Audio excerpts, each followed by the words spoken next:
At 260 acres, this is the world's largest privately owned lavender farm in Tasmania, Australia. And today, with the Nikon D850, I'm going to be doing some landscape photography.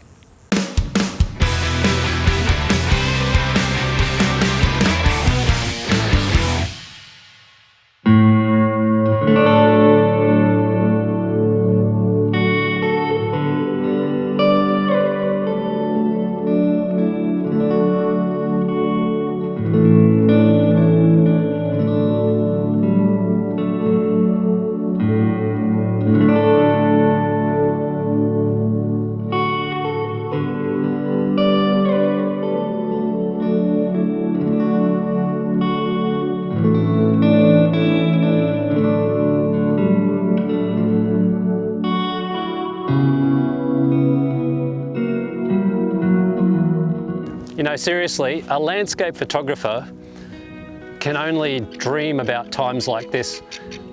Oh, got the old guinea fowl over there saying g'day to me.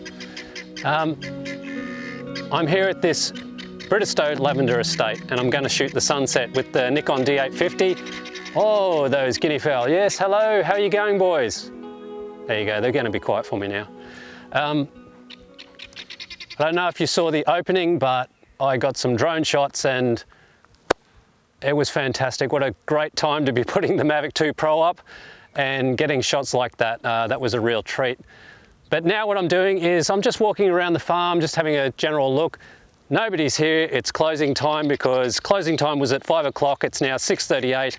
I've pretty much got the run of the place to myself, which I'm really happy about. So what I'm doing right now is I'm just going around and I'm just looking at different types of frames and yeah, composition, so I can just ease into the sunset really. Sunset isn't until about another 2 hours. So that gives me 2 hours just to walk around, pick the frame I like, and we'll go from there.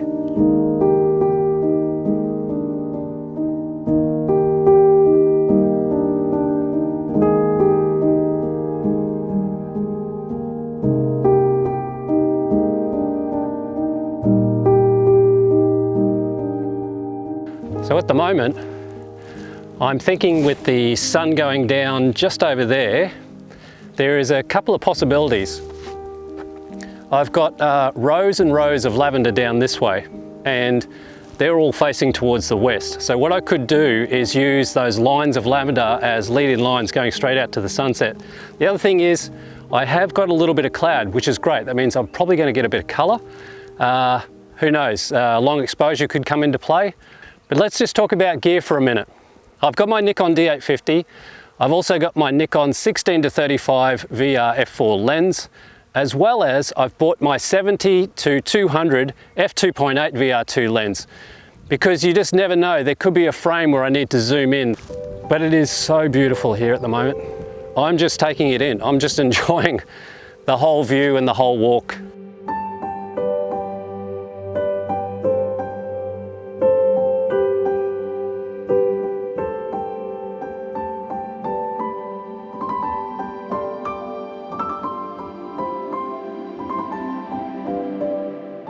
I'm going to be very honest with you right here.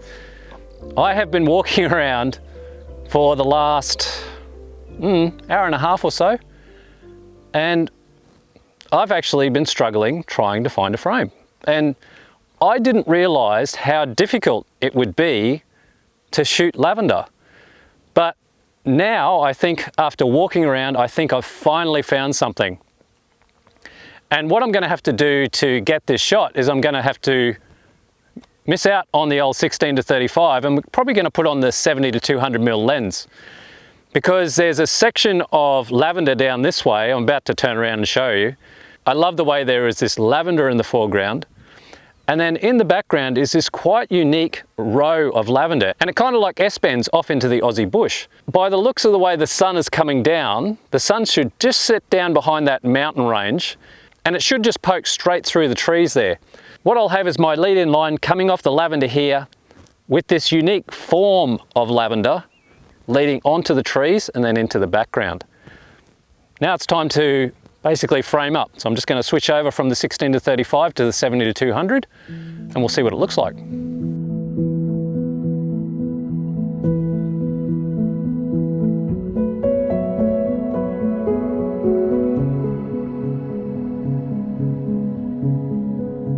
Okay, so it's now about, I'd say it's about 45 minutes before the sun goes down now.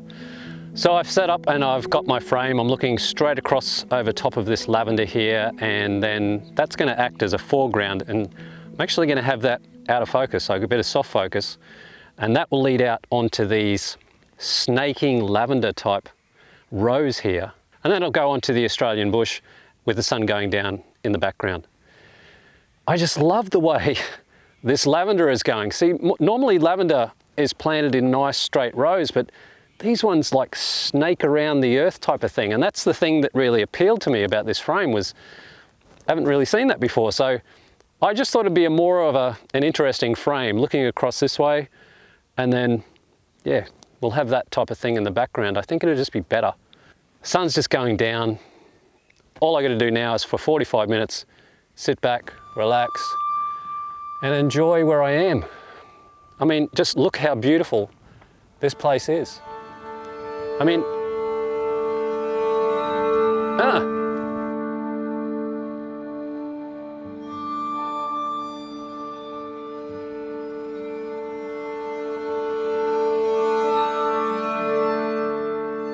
So just quickly, I'm actually going to talk you through what I've got set up on the Nikon D850. I've got my 70-200mm lens, and I'm currently sitting at about 135mm.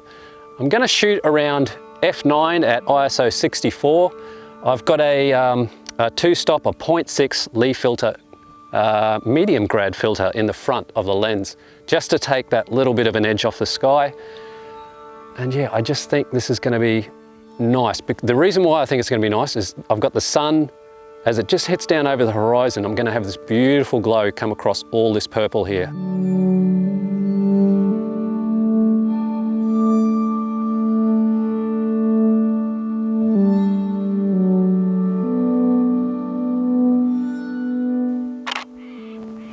This is amazing. Like, you know, the thing is, just over that away a bit, you've got the Australian fires are burning in Victoria at the moment. And what's happened is all the smoke has blown across Bass Strait and it has hit the horizon, and all I've got is this massive big fireball, you know, a la Tatooine from Star Wars.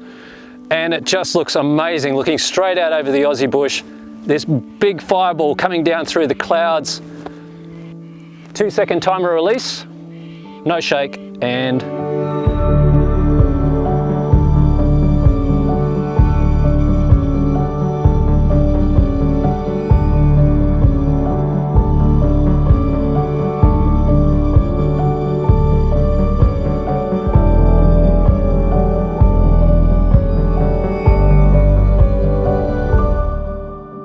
well, I have to tell you, I've seen some really beautiful sunsets in my time, but that's going to go down as one of my favorites.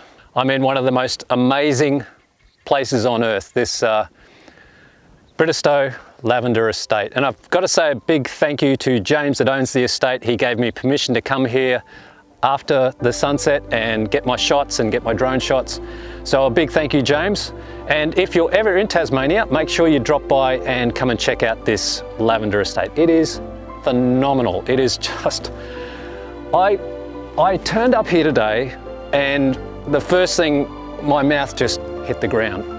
Plumes of purple for as far as the eye could see. And straight away I just went, wow, this is going to be amazing to photograph.